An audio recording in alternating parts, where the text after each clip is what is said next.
Hello everyone. Our today's topic is simple permanent tissue. So as we know, each and every living organism is made up of cell. ठीक है कि जिन्ने भी living organisms ने वो कादे तो बने हुए ने सैल्स तो बने ने and a group of cell जो एक पर्टिकुलर फंक्शन ਨੂੰ ਪਰਫਾਰਮ ਕਰਦਾ ਹੈ ਉਸ ਨੂੰ ਆਪਾਂ ਕੀ ਬੋਲਦੇ ਆ that thing is known as tissue. Clear? So in plant tissue we have two type of tissue.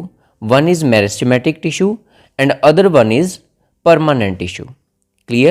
So permanent tissue ਦੇ ਅੰਦਰ ਹੀ ਆਪਣੇ ਕੋਲ ਟਾਈਪ ਹੈ ਸਿੰਪਲ ਪਰਮਾਨੈਂਟ ਟਿਸ਼ੂ ਦੀ ਜੋ ਆਪਣਾ ਅੱਜ ਦਾ ਟੌਪਿਕ ਹੈ ਜੋ ਕਿ ਕਿੰਨੇ ਟਾਈਪ ਦਾ ਹੁੰਦਾ ਹੈ ਪੇਰਨਕਾਈਮੇਟਸ ਕੋਲਨਕਾਈਮੇਟਸ and ਸਕਲੇਰਨਕਾਈਮੇਟਸ. So let's start with the topic. So here we have the structures of simple permanent tissue. In our lower classes we have seen these pictures many times. Okay, so जो पेरनकाइमेटस कोलनकाइमेटस ਤੇ ਸਕਲੇਰਨਕਾਈਮੇਟਸ tissue ਹੈ ਇਹਨਾਂ ਨੂੰ ਆਪਾਂ ਆਪਣੀ lower classes 'ਚ ਪਹਿਲਾਂ ਵੀ ਪੜ੍ਹ ਚੁੱਕੇ ਹਾਂ. ਠੀਕ ਹੈ ਕਿ ਜੋ पेरनकाइमेटस ਟਿਸ਼ੂ ਹੁੰਦਾ ਹੈ ਉਹ ਕਿਸ ਤਰ੍ਹਾਂ ਦਾ ਹੁੰਦਾ ਹੈ ਜਿੰਨੇ ਵੀ ਸੈੱਲ ਨੇ पेरनकाइमेटस ਟਿਸ਼ੂ ਦੇ ਅੰਦਰ ਉਹ ਕੀ ਨੇ ਲੂਜ਼ਲੀ ਅਰੇਂਜ ਹੁੰਦੇ ਨੇ. ਠੀਕ ਹੈ ਤੇ ਉਹਨਾਂ ਵਿੱਚ ਕੀ ਹੁੰਦੀ ਹੈ ਇੰਟਰਸੈਲੂਲਰ ਸਪੇਸ ਪ੍ਰੈਜ਼ੈਂਟ ਹੁੰਦੀ ਹੈ ਕਿ ਜੋ ਆਪਣੇ ਕੋਲ ਦੋ ਸੈੱਲ ਨੇ ਦੋ ਸੈੱਲ ਦੇ ਵਿਚਾਲੇ ਇਸ ਤਰ੍ਹਾਂ ਦੀ ਆਪਣੇ ਕੋਲ ਸਪੇਸ ਹੈ ਜਿਸ ਨੂੰ ਆਪਾਂ ਬੋਲਦੇ ਹਾਂ ਇੰਟਰਸੈਲੂਲਰ ਸਪੇਸ. ਕਲੀਅਰ? ਸੋ ਇਹ ਸਭ ਤੋਂ ਸਿੰਪਲ ਟਾਈਪ ਦੇ ਟਿਸ਼ੂ ਹੁੰਦੇ ਨੇ ਜਿਸ ਨੂੰ ਆਪਾਂ पेरनकाइमेटस ਸੈੱਲਸ ਬੋਲਦੇ ਹਾਂ. Next we have collenchymatous cell. ਠੀਕ ਹੈ ਜੋ ਕੋਲਨਕਾਈਮੇਟਸ ਸੈੱਲਸ ਨੇ ਉਹ ਆਪਾਂ ਆਪਣੀ ਲੋਅਰ ਕਲਾਸਿਸ 'ਚ ਪੜ੍ਹਿਆ ਹੋਇਆ ਹੈ. ਸੋ ਜੋ ਕੋਲਨਕਾਈਮੇਟਸ ਸੈੱਲਸ ਨੇ ਉਹਨਾਂ ਵਿੱਚ ਆਪਣੇ ਕੋਲ ਕੀ ਪ੍ਰੈਜ਼ੈਂਟ ਹੁੰਦੀਆਂ ਨੇ ਵੋਲ ਥਿਕਨਿੰਗਸ ਪ੍ਰੈਜ਼ੈਂਟ ਹੁੰਦੀਆਂ ਨੇ ਕਿ ਜੋ ਕੋਰਨਰਸ 'ਤੇ ਵੋਲ ਹੁੰਦੀ ਹੈ ਉਹ ਥੋੜ੍ਹੀ ਥਿਕ ਹੁੰਦੀ ਹੈ ਕਿਉਂਕਿ ਉੱਥੇ ਇੱਕ ਮਟੀਰੀਅਲ ਸਿਬਰਿਨ ਜਾਂ ਲਿਗਨਿਨ ਦੀ ਡੈਪੋਜੀਸ਼ਨ ਹੁੰਦੀ ਹੈ ਜਿਸ ਕਰਕੇ ਉਹਨਾਂ ਦੀ ਵੋਲ ਕੀ ਹੁੰਦੀ ਹੈ ਥਿਕ ਹੁੰਦੀ ਹੈ. ਕਲੀਅਰ? ਐਂਡ ਲਾਸਟ ਇਜ਼ ਸਕਲੇਰਨਕਾਈਮੇਟਸ ਜਿਹਦੇ ਵਿੱਚ ਕੀ ਹੁੰਦਾ ਹੈ ਕਿ ਆਪਣੇ ਕੋਲ ਜੋ ਕੰਪਲੀਟ ਵੋਲ ਹੈ ਉਹ ਪੂਰੀ ਦੀ ਪੂਰੀ ਵੋਲ ਹੀ ਥਿਕ ਹੋਈ ਹੁੰਦੀ ਹੈ ਬਿਕੋਜ਼ ਉਹ 'ਤੇ ਕੰਪਲੀਟ ਕਿਸ ਚੀਜ਼ ਦੀ ਡੈਪੋਜੀਸ਼ਨ ਹੋਈ ਹੁੰਦੀ ਹੈ ਲਿਗਨਿਨ ਜਾਂ ਫਿਰ ਸਿਬਰਿਨ ਵਰਗੇ ਕੰਪਾਊਂਡਸ ਦੀ ਡੈਪੋਜੀਸ਼ਨ ਹੁੰਦੀ ਹੈ ਜਿਸ ਕਰਕੇ ਉਹ ਬਿਲਕੁਲ ਨੋਨ ਲਿਵਿੰਗ ਸੈੱਲ ਬਣ ਜਾਂਦੇ ਹਨ. ਕਲੀਅਰ?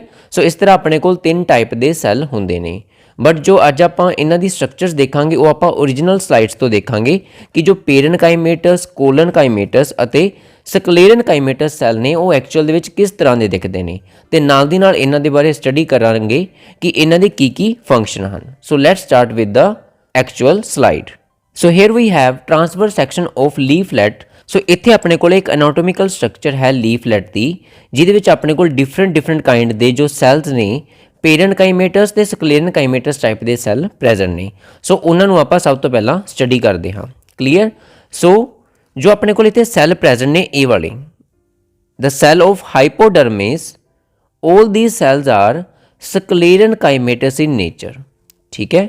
ਸੋ ਜਿੰਨੇ ਵੀ ਉੱਪਰ ਵਾਲੀ ਲੇਅਰ ਜੋ ਰੈੱਡ ਕਲਰ ਦੇ ਵਿੱਚ ਆਪਣੇ ਕੋਲ ਪ੍ਰੈਜ਼ੈਂਟ ਹੈ ਇਹ ਵਾਲੀ ਇਹ ਜੋ ਰੈੱਡ ਕਲਰ ਦੀ ਲੇਅਰ ਹੈ ਇਹ ਐਪੀਡਰਮਲ ਲੇਅਰ ਹੈ. ਕਲੀਅਰ? ਇਸ ਤੋਂ ਅੰਦਰ ਜੋ ਵੀ ਆਪਣੇ ਕੋਲ ਹਾਈਪੋਡਰਮਲ ਲੇਅਰ ਹੈ ਉਸ ਵਿੱਚ ਜਿੰਨੇ ਵੀ ਸੈੱਲਸ ਪ੍ਰੈਜ਼ੈਂਟ ਨੇ ਉਹ ਸਾਰੇ ਕਿਹੜੇ ਟਾਈਪ ਦੇ ਨੇ ਸਕਲੇਰਨਕਾਈਮੇਟਸ ਟਾਈਪ ਦੇ ਸੈੱਲਸ ਨੇ ਕਿਉਂਕਿ ਅਗਰ ਆਪਾਂ ਇਹਨੂੰ ਧਿਆਨ ਨਾਲ ਦੇਖਦੇ ਹਾਂ ਸੋ all these cells are thick walled cells. ਠੀਕ ਹੈ ਕਿ ਆਪਣੇ ਕੋਲ ਜੋ ਈਚ ਐਂਡ ਐਵਰੀ ਸੈੱਲ ਹੈ ਇੱਥੇ all cells are thicken at their walls. ਉਹਨਾਂ ਸਭ ਦੀ ਵੋਲ ਕੀ ਹੈ ਬਹੁਤ ਜ਼ਿਆਦਾ ਥਿਕ ਪ੍ਰੈਜ਼ੈਂਟ ਹੈ. ਠੀਕ ਹੈ ਸਭ ਦੀ ਵੋਲ ਬਹੁਤ ਜ਼ਿਆਦਾ ਥਿਕ ਹੈ ਇੱਥੇ ਜਿਸ ਕਰਕੇ ਆਪਣੇ ਕੋਲ ਇਹ ਸਾਰੇ ਸੈੱਲਸ ਕੀ ਹੋ ਜਾਂਦੇ ਨੇ ਸਕਲੇਰਨਕਾਈਮੇਟਸ ਟਾਈਪ ਦੇ ਹੋ ਜਾਂਦੇ ਨੇ. ਅਗਰ ਇਹ ਵੋਲ ਥਿਕ ਹੋਣਗੀਆਂ ਇਹਦਾ ਮਤਲਬ ਕਿ ਜੋ ਸੈੱਲ ਦੇ ਅੰਦਰ ਨਾ ਕੋਈ ਚੀਜ਼ ਅੰਦਰ ਜਾ ਸਕੂਗੀ ਅਤੇ ਨਾ ਹੀ ਕੋਈ ਸੈੱਲ ਤੋਂ ਅੰਦਰ ਚੀਜ਼ ਬਾਹਰ ਆ ਸਕੂਗੀ ਜਿਸ ਕਰਕੇ ਸੈੱਲ ਕੀ ਹੋ ਜਾਂਦੇ ਨੇ ਇੰਪਰਵੀਅਸ ਹੋ ਜਾਂਦੇ ਨੇ. ਕਲੀਅਰ?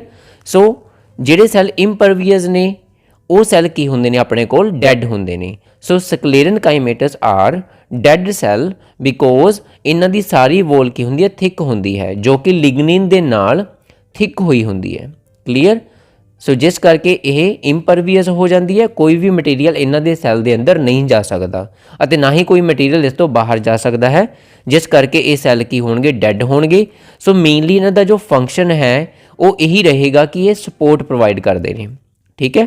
ਸੋ ਇਹ ਸੈੱਲ ਕੋਈ ਕੰਡਕਸ਼ਨ ਨਹੀਂ ਕਰਦੇ ਕਿਸੇ ਮਟੀਰੀਅਲ ਦੀ ਜਸਟ ਕੀ ਪ੍ਰੋਵਾਈਡ ਕਰਦੇ ਨੇ ਸਪੋਰਟ ਪ੍ਰੋਵਾਈਡ ਕਰਦੇ ਨੇ.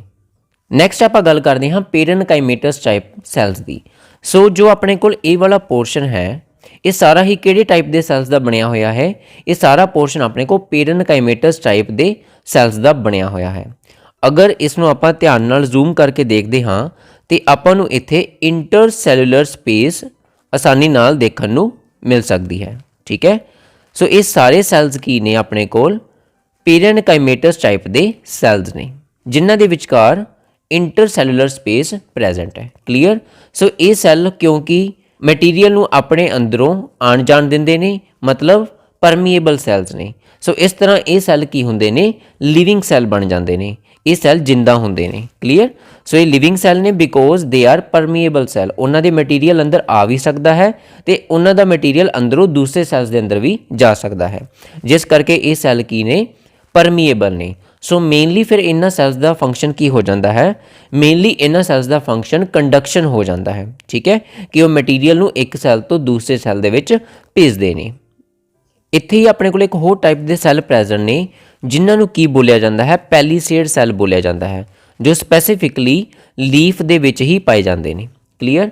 ਸੋ ਇਹ ਜੋ ਸੈੱਲ ਹੁੰਦੇ ਨੇ ਇਹ ਕਿਸ ਟਾਈਪ ਦੇ ਸੈੱਲ ਹੁੰਦੇ ਨੇ? ਜੋ ਆਪਾਂ ਪੜ੍ਹੇ ਪੈਰੇਨਕਾਈਮੇਟਸ, ਸਕਲੇਰਨਕਾਈਮੇਟਸ, ਕੋਲਨਕਾਈਮੇਟਸ। ਇਸ ਤੋਂ ਇਲਾਵਾ ਇੱਕ ਹੋਰ ਟਾਈਪ ਦੇ ਸੈੱਲ ਹੁੰਦੇ ਨੇ ਜਿਨ੍ਹਾਂ ਨੂੰ ਬੋਲਿਆ ਜਾਂਦਾ ਹੈ ਕਲੋਰਨਕਾਈਮੇਟਸ। ਸੋ ਜੋ ਕਲੋਰਨਕਾਈਮੇਟਸ ਟਾਈਪ ਦੇ ਸੈੱਲ ਨੇ ਉਹਨਾਂ ਵਿੱਚ ਮੇਨਲੀ ਕੀ ਪ੍ਰੈਜ਼ੈਂਟ ਹੁੰਦਾ ਹੈ? ਉਹਨਾਂ ਵਿੱਚ ਮੇਨਲੀ ਕਲੋਰੋਫਿਲ ਪ੍ਰੈਜ਼ੈਂਟ ਹੁੰਦਾ ਹੈ। ਠੀਕ ਹੈ, ਸੋ ਇਹ ਜੋ ਸੈੱਲ ਨੇ ਇਹਨਾਂ ਵਿੱਚ ਪ੍ਰੈਜ਼ੈਂਟ ਹੈ ਕਲੋਰੋਫਿਲ, ਜਿਸ ਕਰਕੇ ਇਹ ਸੈੱਲ ਕੀ ਕਰਦੇ ਨੇ? ਫੋਟੋਸਿੰਥੇਸਿਸ ਕਰਦੇ ਨੇ ਤੇ ਆਪਣਾ ਫੂਡ ਪ੍ਰੀਪੇਅਰ ਕਰਦੇ ਨੇ। ਕਲੀਅਰ? ਸੋ ਇਹਨਾਂ ਸੈਲਸ ਦੇ ਵਿੱਚ ਜੋ ਪੈਲੀਸੇਡ ਸੈਲਸ ਨੇ ਇਹਨਾਂ ਸਭ ਕੋਲ ਕੀ ਪ੍ਰੈਜ਼ੈਂਟ ਹੈ? chlorophyll present hai. So they are called chlorenchimatous type of cells. So now we will do colonchimatous type of cells.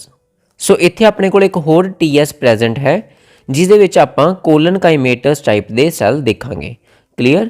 ਸੋ ਜੋ ਇਹ ਸਾਰੇ ਸੈੱਲ ਆਪਾਂ ਨੂੰ ਬਰਾਊਨ ਕਲਰ ਦੇ ਵਿੱਚ ਦਿਖਾਈ ਦੇ ਰਹੇ ਨੇ ਇਹ ਸਾਰੇ ਹੀ ਸੈੱਲ ਕਿਸ ਟਾਈਪ ਦੇ ਨੇ? these all cells are of colonchimatous type. ਠੀਕ ਹੈ? So as you can see ਇਹਨਾਂ ਦੀ ਜੋ ਥਿਕਨਿੰਗ ਹੈ ਉਹ ਕੀ ਹੋਈ ਹੈ? ਬਾਹਰੋਂ ਜ਼ਿਆਦਾ ਹੋਈ ਹੈ. ਸੋ ਜੋ ਕੋਲਨਕਾਈਮੇਟਸ ਟਾਈਪ ਦੇ ਸੈੱਲ ਨੇ ਇਹ ਪਰਮੀਏਬਲ ਸੈੱਲ ਨੇ ਬਿਕੋਜ਼ ਇਹ ਸੈੱਲ ਲਿਵਿੰਗ ਹੁੰਦੇ ਨੇ ਤੇ ਇਹਨਾਂ ਦੀ ਜੋ ਡੈਪੋਜੀਸ਼ਨ ਹੈ ਉਹ ਸਿਰਫ ਕੋਰਨਰਸ ਤੇ ਜ਼ਿਆਦਾ ਥਿਕ ਹੁੰਦੀ ਹੈ ਤੇ ਬਾਕੀ ਦੀ ਜਿਹੜੀ ਵੋਲ ਹੁੰਦੀ ਹੈ ਉਹ ਕੀ ਹੁੰਦੀ ਹੈ? ਪਰਮੀਏਬਲ ਹੁੰਦੀ ਹੈ ਕਿ ਉਹਨਾਂ ਦੇ ਵਿੱਚ ਜੋ ਮਟੀਰੀਅਲ ਹੈ ਉਹ ਆ ਜਾ ਸਕਦਾ ਹੈ. ਠੀਕ ਹੈ, ਜਿਸ ਕਰਕੇ ਇਹ ਸੈੱਲ ਕੀ ਨੇ? ਲਿਵਿੰਗ ਨੇ. ਬਟ ਇਹ ਜੋ ਸੈੱਲ ਨੇ ਇਹ ਕੋਰਨਰਸ ਤੋਂ ਜ਼ਿਆਦਾ ਥਿਕ ਹੋਣ ਕਰਕੇ ਕੀ ਪ੍ਰੋਵਾਈਡ ਕਰਦੇ ਨੇ? ਇਹ ਵੀ ਸਟਰੈਂਥ ਪ੍ਰੋਵਾਈਡ ਕਰਦੇ ਨੇ. ਸੋ ਇਹ ਸੈੱਲ ਦੋਨੋਂ ਹੀ ਕੰਮ ਕਰਨਗੇ, ਕੰਡਕਸ਼ਨ ਦਾ ਕੰਮ ਵੀ ਕਰਨਗੇ ਤੇ ਨਾਲ ਦੀ ਨਾਲ ਮਕੈਨੀਕਲ ਸਟਰੈਂਥ ਵੀ ਪ੍ਰੋਵਾਈਡ ਕਰਨਗੇ. ਕਲੀਅਰ? ਸੋ ਇਸ ਤਰ੍ਹਾਂ ਆਪਣੇ ਕੋਲ ਇਹ ਸੈੱਲ ਨੇ ਕੋਲਨਕਾਈਮੇਟਸ ਸੈੱਲ ਜਿਨ੍ਹਾਂ ਦੀ ਅਸੀਂ ਐਕਚੁਅਲ ਸਲਾਈਡ ਅਸਲੀ ਸੈੱਲ ਦੇਖ ਰਹੇ ਹਾਂ. ਸੋ ਇਸ ਤਰ੍ਹਾਂ ਆਪਣੇ ਕੋਲ ਸਿੰਪਲ ਪਰਮਾਨੈਂਟ ਟਿਸ਼ੂ ਦੇ ਅੰਦਰ ਪੈਰੇਨਕਾਈਮੇਟਸ, ਕੋਲਨਕਾਈਮੇਟਸ ਅਤੇ ਸਕਲੇਰਨਕਾਈਮੇਟਸ ਜੋ ਟਿਸ਼ੂ ਨੇ ਉਹ ਕੰਪਲੀਟ ਹੁੰਦੇ ਨੇ. I hope you will like the video. Thank you.